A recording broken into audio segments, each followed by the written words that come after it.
যে পরিবারের বড় ছেলে সেই বলতে পারে যে তার জীবনে কতটা কষ্ট।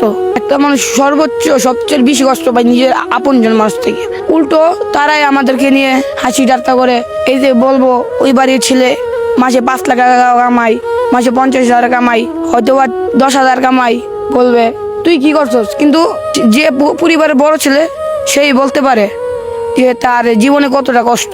আমি চাকরিতে ফিরলাম, আমাকে একটু সমস্যা হয়েছিল, ওরা আমি বললাম, আমাকে বলে ঘরতে বাইরে জায়গা।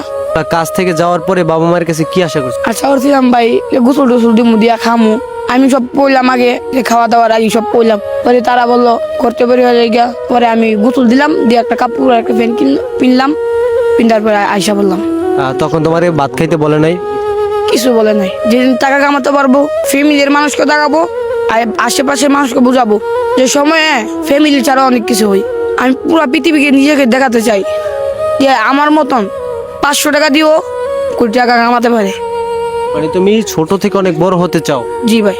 আচ্ছা, যখন বাড়ি থেকে রাস্তায় চলে আসলা, রাস্তায় আসার পরে রাস্তায় থাকতে কেমন কষ্ট হয়েছে তোমার? কত মানুষ বলে টুকাই, প্ল্যাটফর্মে ঘুমাইলাম, সকাল 5টা ভাই বাড়ি দেওয়া উঠাই দিল। ওই দিন করে ভাই আমার এনে পানি ব্যস্ত গিয়ে একটা পুলিশে ভাই চুলো দেওয়া ভাই টান্ডা ফালাইছে। ওইখানে চুলো দেওয়া টান্ডা ফালছে, স্যার আমি যাইতা দিয়া। তারপর আমার 3টা বাড়ি দেয় বলে ও যে 300 টাকা দে আর না ক্যাশ লিয়ে যাবো। পরে আমি কই স্যার আমার কাছে তো টাকা নাই। 50 টাকা দেয় তুই ব্যাস।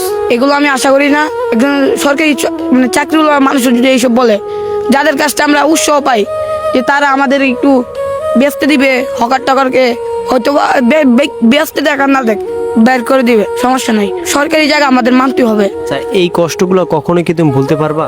ভাই মরার আগ পর্যন্ত এটা আমার মাইন্ডে থাকবে।